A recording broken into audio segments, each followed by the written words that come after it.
Olá, eu sou Adriana Ferro, Design Organizer, e hoje eu estou aqui para ensinar vocês técnicas de limpeza doméstica. Um conteúdo amplo, rico e que você pode usar na sua casa e melhorar a qualidade da limpeza, ou você, como personal organizer, pode utilizar como uma oferta a mais de serviço que você pode apresentar para o seu cliente.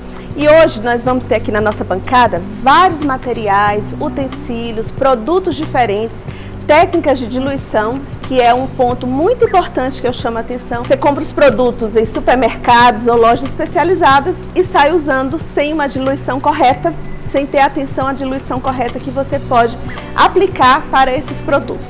Um conteúdo importante também, como parte aqui do nosso workshop, é atentar para as práticas de limpeza. O que, de modo geral, nós temos hoje como práticas de limpeza, o que a gente faz na nossa casa ou o que as nossas funcionárias fazem em nossa casa, são conteúdos que, de modo geral, a gente aprendeu com a nossa mãe, com a nossa avó, com uma tia, né?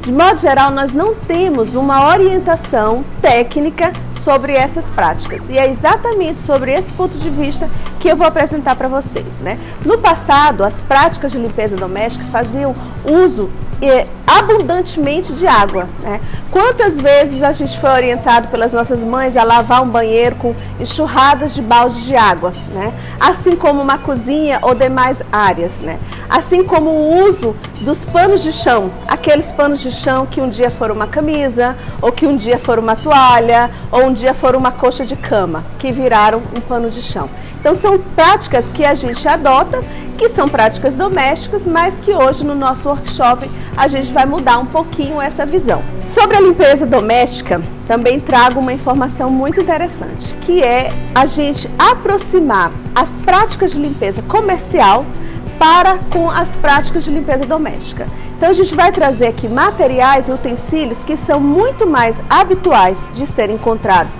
em lojas de limpeza comercial do que em supermercados dos produtos de pronto uso, né, que é o que a gente encontra abundantemente no mercado. Por que disso?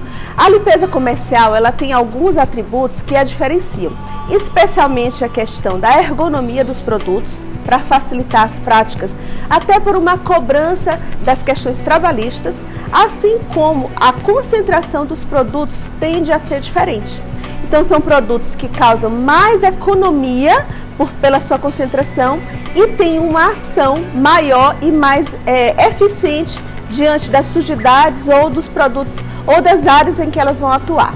Falando ainda sobre as práticas domésticas, de modo geral, a gente também não tem muita atenção sobre as contaminações ou as contaminações cruzadas. Né? O que são essas contaminações que eu trago aqui, essa informação? É que muitas das vezes a gente faz guarda dos produtos de limpeza, mesmo de uso doméstico, junto de alimentos, ou as vassouras, rodos, junto das tábuas de passar. É muito comum encontrar móveis em que o vassoureiro compartilha o mesmo espaço com a tábua de passar.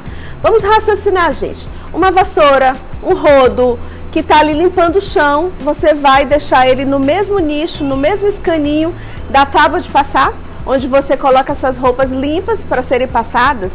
Então, essa visão e essa percepção de contaminação são coisas que eu tenho falado muito nos workshops que apresento, nos treinamentos que dou para as empregadas domésticas. Porque, de fato, se a gente não tem percepção disso, se a gente não tem conhecimento disso, dificilmente a gente vai ter percepção dessas contaminações. Outra coisa muito importante, assim, muito comum da gente encontrar, é que as roupas do dia a dia das famílias, muitas das vezes são lavadas em sequência ou anteriormente ao processo de lavadoria dos panos de chão, dos panos de limpeza, quando não são lavados na mesma carga, né? Então, eu não sou contra o uso dos panos de limpeza de modo geral, assim como não profetizo, né? Não falo de fazer a lavadoria desses tecidos na mão. Eu acho que devam sim ser lavados nas máquinas de lavar. No entanto, elas têm que ser processos separados e com intervalo entre a lavadoria da roupa pessoal, ou cama, mesa, banho, para com a lavadoria dos panos de limpeza de modo geral.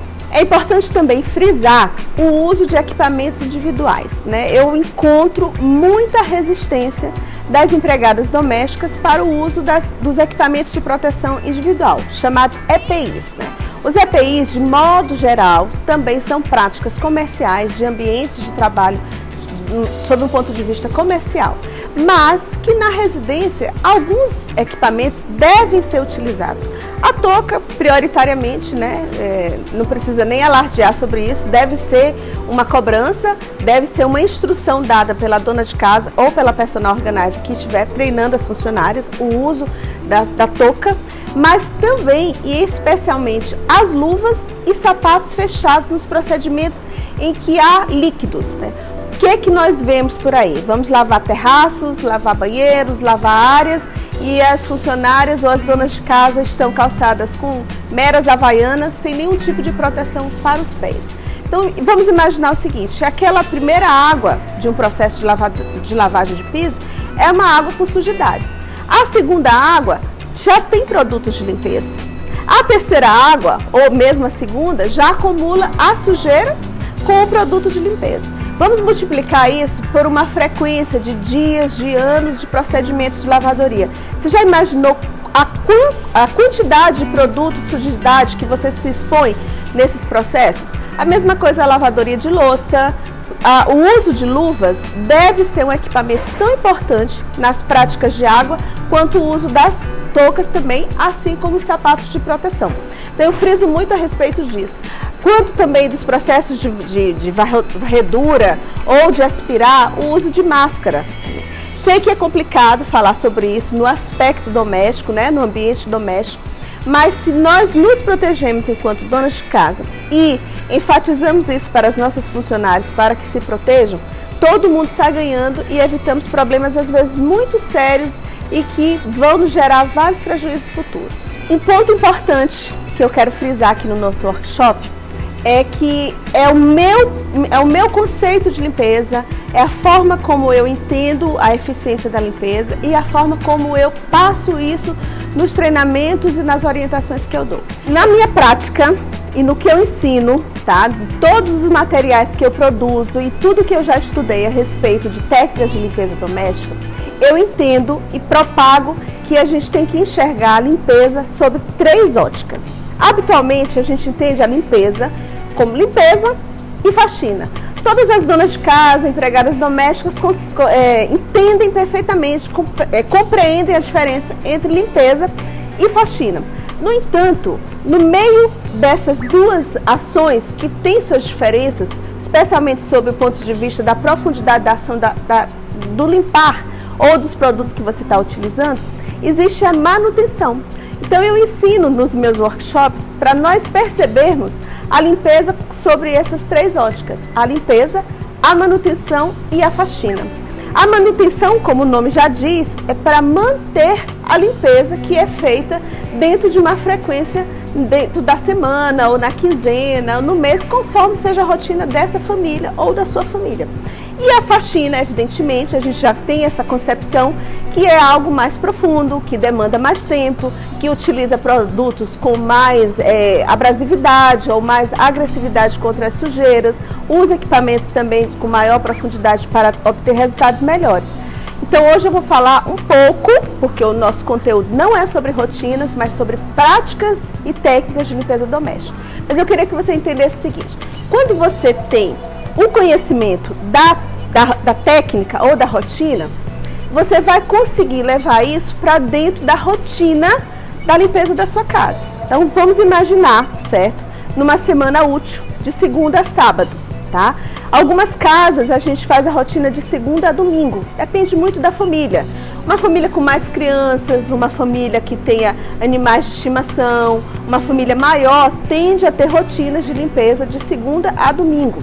Uma família menor, de menos pessoas, tende a ter uma rotina de limpeza de segunda a sexta, às vezes até sábado. Então, a rotina é algo muito subjetivo e muito personalizado para a família. Então, vamos imaginar que hoje fosse uma segunda-feira. Eu sempre oriento o seguinte: segunda-feira é o dia em que a gente tem a casa mais desarrumada.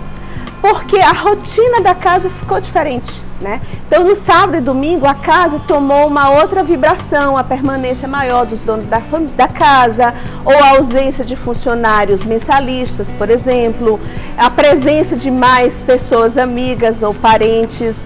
Então, a casa no sábado e no domingo tende a ter uma rotina diferente se comparado de segunda a sexta.